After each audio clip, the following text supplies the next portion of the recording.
Financial markets పై పట్టు సాధించాలనుకునే వాళ్ళు Revanth conduct చేసే వెబినార్ కోసం ఈ నెంబర్ కి కాల్ చేయండి.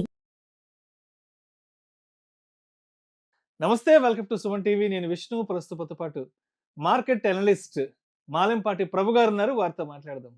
సార్ ప్రభు గారు నమస్తే. సార్ నమస్తే అండి. సార్ ప్రభు గారు, నవంబర్ నుంచి ఆప్షన్స్ చేసే వాళ్ళకి గడ్డు కాలం రాబోతోందేమో అనిపిస్తుంది.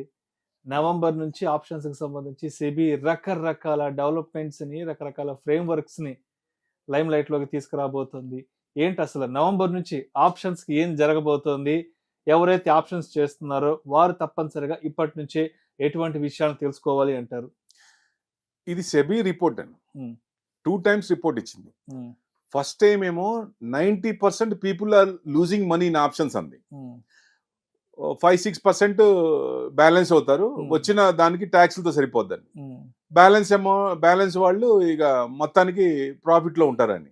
తర్వాత రీసెంట్ గా ఇచ్చింది 93% పీపుల్ ఆర్ లూజింగ్ మనీ అని చెప్పిందండి. 6% బ్యాలెన్స్ అవుతుంది అంటే 99 అయిపోయింది. ఓన్లీ 1% ఆర్ ప్రాఫిట్ లో ఉంటున్నారు. ఆ ప్రాఫిట్ లో మనం ఉండగలమా? Retail investor ఉండగలడా? తట్టుకోగలడా? ఎందుకంటే సడన్ ఇంజెక్షన్స్ వస్తున్నాయి. మనం ఎప్పుడు నిఫ్టీలో ఇంత ఎప్పుడు చూడలేదండి. బ్యాంక్ నిఫ్టీ కానీ నిఫ్టీలో ఒక్కసారి 500 ఒక క్యాండిల్లో, నెక్స్ట్ క్యాండిల్లో మళ్ళీ 500 పాయింట్స్ పట్టాం. అంటే నిన్న ఎగ్జాంపుల్ నిన్న ఫస్ట్ 45 minutes చూడండి, 500 పాయింట్స్ అప్పు, 500 పాయింట్స్ డౌన్, 500 పాయింట్స్ అప్పు, అట్లా కంటిన్యూస్ అవుతూనే లాస్ట్ కి కొట్టేశారు కిందకి. అది చాలా మంది లాస్ అవుతారు కదా.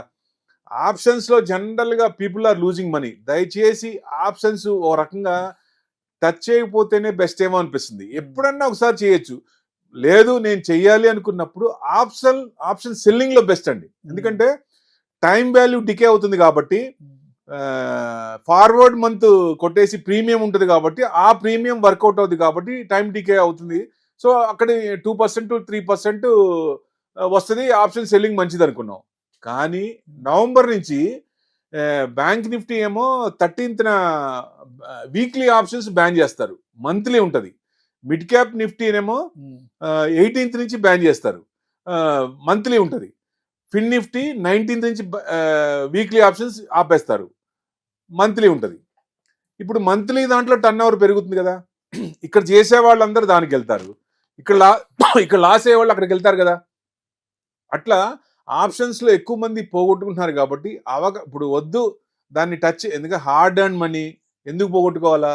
సో ఇన్వెస్ట్మెంట్ చేసి హ్యాపీగా ఉండొచ్చు కదా, తడిగుడ్డేసుకొని వెళ్ళకుండా కూర్చోవచ్చు కదా. ఎందుకు ఎక్కువ మంది చేస్తారంటే మార్జిన్ తక్కువ ఉంటది, ఎక్కువ మందికి క్యాపిటల్ ఉండదు కాబట్టి తక్కువ మార్జిన్స్ లో 2000 3000 వాటితో చేసేవాళ్ళు. ఇక్కడ నుంచి చేస్తారా? మార్జిన్స్ పెంచారు, 2% మార్జిన్ పెంచారు. ఫ్యూచర్ కి 5 lakhs ఉండేది 15 lakhs చేశారు. సో ఇట్లా మార్జిన్స్ పెంచిన తర్వాత షార్ట్ సెల్లింగ్ కూడా మరి మ్యాక్సిమం కట్టాలి కదా. ఎట్లా కడతారు? అసలు చేయలేరు కదా. ఇప్పుడు ఎన్ఎస్సి కూడా ఒక కంపెనీనే. ఎన్ఎస్సి ఇట్లాంటివి ఇంప్లిమెంట్ చేస్తున్నప్పుడు, జనాలు డబ్బులు పోగొట్టుకుంటున్నప్పుడు సెబీ కూడా సీతకన్ను వేసి కొన్ని ఇచ్చేయాలి కదా. ఇంతకాలం ఉంచి ఇప్పుడు మంత్లీ కూడా ఉంచి వీక్లీ ఆప్షన్ తీసేస్తాను పెట్టేటప్పుడు ఎందుకు పెట్టాలా? ఇప్పుడు ఎందుకు తీయాలా? ఇంతమంది నుక్సాన్ ఎందుకు కావాలా? జనాలకి ఇంతమంది డబ్బులు ఎందుకు పోవాలా? సో ఇప్పుడు కరెక్ట్ డిసిషన్ వైబుల్ గా ఉండేది పెట్టి వాళ్ళు సరైన సజెషన్స్ ఇస్తూ రైట్ టైంలో కొనుక్కోవడానికి అట్లాంటివి ఇస్తే, ఒక పక్కన మీరే యాడ్లు ఇస్తుంటారు. సెబీ నుంచి యాడ్లు వస్తాయి. ఎవరిని నమ్మకండి, మంచి వాళ్ళని నమ్మండి, అడ్వైజర్ పెట్టుకోండి, వాళ్ళే డిస్క్లైమర్ వాళ్ళే చెప్తారు. మళ్ళీ ఇవి ఎందుకు ఇంప్లిమెంట్ చేస్తారు? అంటే అది ఒక కంపెనీ కింద చూస్తున్నారా? సెబీ ఒక కంపెనీ కింద ఎన్ఎస్సిని చూస్తుందా? అది తప్పు కదా. 100% సెబీ మీద కూడా సీతకన్ను ఉండాలి. ఇట్లాంటివి రిటైల్ ఇన్వెస్టర్స్ లాస్ లేకుండా ఉంటే ఎక్కువ పర్సంటేజ్ హ్యూజ్ మనీ మార్కెట్ లోకి ఇంకా వస్తుంది. ఎందుకంటే పెనిట్రేట్ అవుద్ది. సో ఎక్కువ మంది వస్తారు. ఎక్కువ కోవిడ్ లో చూసాం కదా, మనం ఇంట్లో కూర్చొని వర్క్ చేసే వాళ్ళందరూ ప్యారలల్ గా మార్కెట్ ని విపరీతంగా పెంచేశారు. సో అట్లా అమౌంట్ ఇన్వెస్ట్మెంట్ చేసి కూర్చుంటే ఎవరైనా హ్యాపీగా ఉంటారు. కాబట్టి ఇట్లాంటివి దయచేసి, ఇప్పుడు మంత్లీ ఆప్షన్ చేశారు, ఈ మంత్లీ దాంట్లో కూడా పోగొట్టుకుంటారు కదా. రేపు అక్కడ కూడా వాల్యూమ్ పెరుగుద్ది, అక్కడ కూడా వాలటాలిటీ పెరుగుద్ది. Volatility index up and down అవుద్ది. ఇక్కడ ఎట్లా అవుతుంది అక్కడ కూడా అవుతుంది. దాన్ని బట్టి పోగొట్టుకుంటారు కదా. ఇది ఎలా ఉంటుందంటే, గవర్నమెంటే మద్యం అమ్మి గవర్నమెంటే మద్యం తాగొద్దు అన్నట్టు ఉంటుంది అంతే. అది అది అది ఎంతవరకు కరెక్ట్? వాళ్ళే అమ్ముతారు, మళ్ళీ వాళ్ళే తాగకూడదు అంటారు, మళ్ళీ వాళ్ళే చెప్తారు క్యాన్సర్ లాంటి రోగాలు వస్తాయి. అంటే హెల్త్ కాన్షియస్ లో కొంతవరకు బెటర్ గానీ ఎక్స్ట్రీమ్ పాయింట్ లో ఏది కూడా కరెక్ట్ కాదు కదా. అవును. మన ఎక్స్ట్రీమ్ పాయింట్ పోతోంది. Um. People are losing money. అది ఎందుకు పట్టించుకోరు? రిటైల్ పీపుల్ వాళ్ళు చాలా మంది నాశనం అయిపోతున్నారు. క్యాపిటల్ ఎరోజన్ అయిపోద్ది మార్కెట్ లో. అదే మీరు ఈక్విటీలో ఇన్వెస్ట్మెంట్ చేస్తే మార్కెట్ పడినా మీ డబ్బులు ఉంటాయి కాబట్టి షేర్లు మీకు ఉంటాయి. సో పెరిగేదాకా పేషెన్స్ ఉంచుకుంటారు.